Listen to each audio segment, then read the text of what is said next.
Well, I'm joined in the studio by the Home Secretary, Suella Braverman. Thanks very much for coming in. We want to talk about Meta and Facebook in a short while. But before we get to that, can I ask you, first of all, about the allegations surrounding Russell Brand? As a woman and as a Home Secretary, what do you think it says about the state of policing and justice in this country that women who say that they have been abused, of course he denies it, are happier to talk to a journalist than they are to go to the police? Well, the allegations, which we've all been watching and listening to, are extremely serious and very concerning. We know that some complaints have been made now to the Met Police, and there is going to be an investigation. I want to allow that process to play out, and I encourage all victims to come forward to the police, so a proper legal process may be considered. Caroline Noakes, who we spoke to on this programme, she described what went on as a potential abuse of power. Women were clearly afraid to come forward, and we heard from the Met yesterday that they think it might take years for them to get rid of corrupt and dangerous police officers. As Home Secretary, how can you empower women to come forward and complain? They obviously don't want to.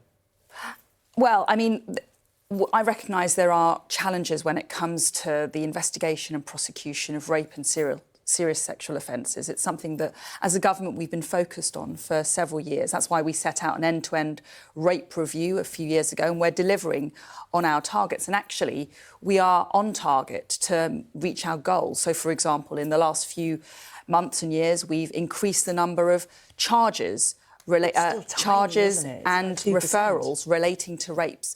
We've increased the number of prosecutions and we've increased the number of convictions. So we're making progress. There's always more to do, but there has been a huge amount of resource ploughed into the system. So, for example, we've increased the number of independent sexual violence advisors, ISVAs, who are an independent person who can support directly a victim of rape who comes forward. It can be an extremely traumatic process and it can be a long process.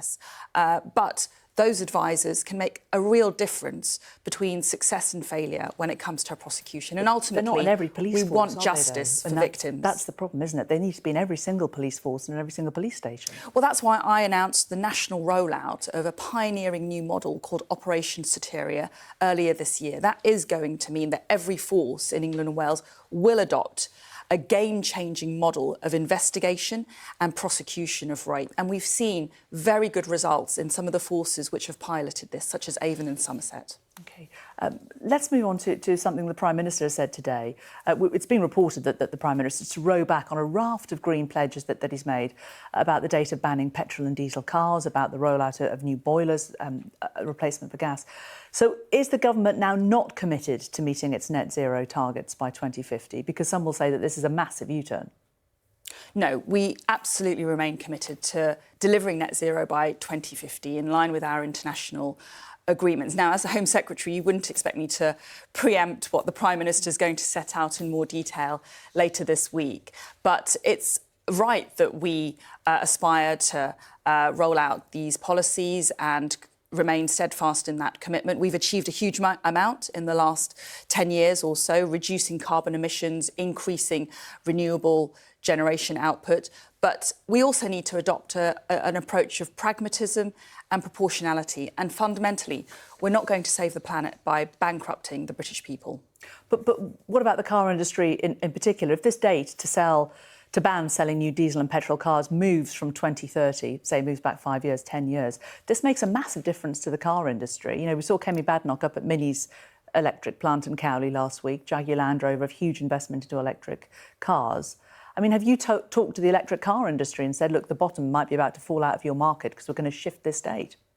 Well, as I said, we need to put economic growth first. We need to put household costs and budgets first. We need to put the cost of living first. And we're only going to achieve that net zero target whereby people and the British people can go about their daily lives using their cars, using the facilities that are available to them in a pragmatic way. As I said, I'm not going to get into the details. I'm not going to prejudge what the Prime Minister is going to set out in detail. But I would say I do commend him for taking difficult decisions, long-term decisions in the national interest and in the interest of the British people.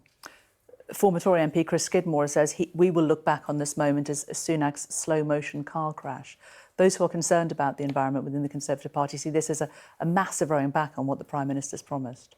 As again, I would say everyone should just wait until they hear the detail from the Prime Minister himself. But as I said, I'm incredibly proud of what we've achieved over the last 10 years. We've quadrupled the output from renewable energy sources. We've halved carbon emissions. That's thanks to this government's unwavering commitment to reducing the use of fossil fuels and improving the use of renewable energies and making our economy cleaner and greener.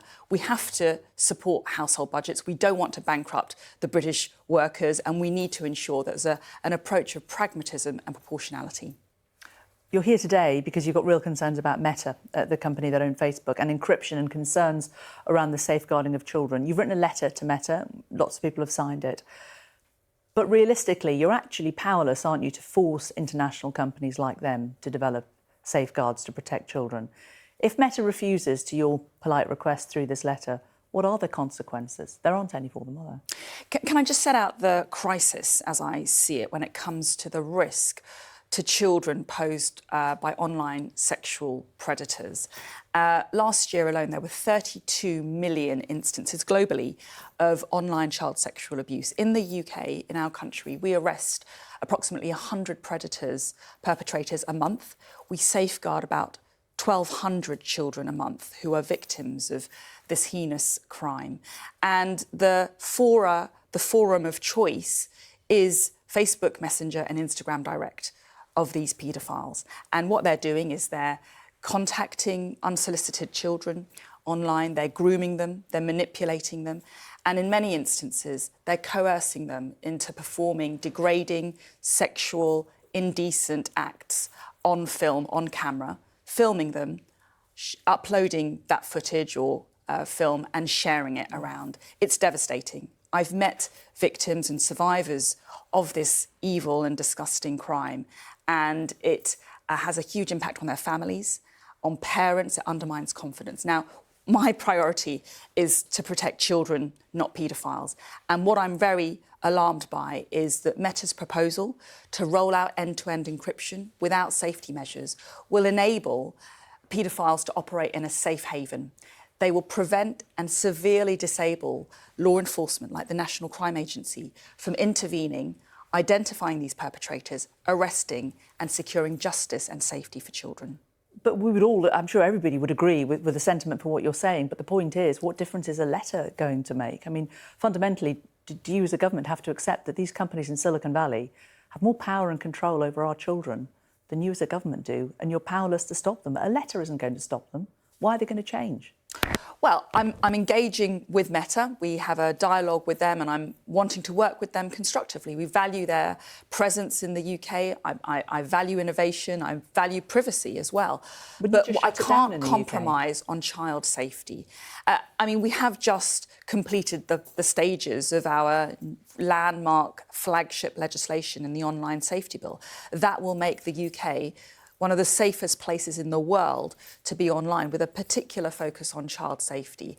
And it puts more responsibilities on these social media companies, which do have a lot of power in our modern day society, to take responsibility, to roll out technology if it will protect children, to remove indecent material, criminal material, to work with law enforcement to prevent this kind of evil behaviour from continuing. I urge Meta to work with us constructively so that we can safeguard children and so that Meta is not a safe haven for paedophiles. In a word, would you consider just saying that you can't operate here if you don't? I don't want to get into that kind of territory. I want to work with Meta. I want them to work with us. I believe the technology does exist. We know that there's a solution that can meet Meta's objectives but also meet my objectives. We know from the tech industry, from the experts in the field, from organisations like Internet Watch Foundation, the NSPCC, that there is a technological solution that protects children online but also manages the needs of Meta. And I am encouraging them, calling them and urging them to adopt that technology and roll it out more broadly.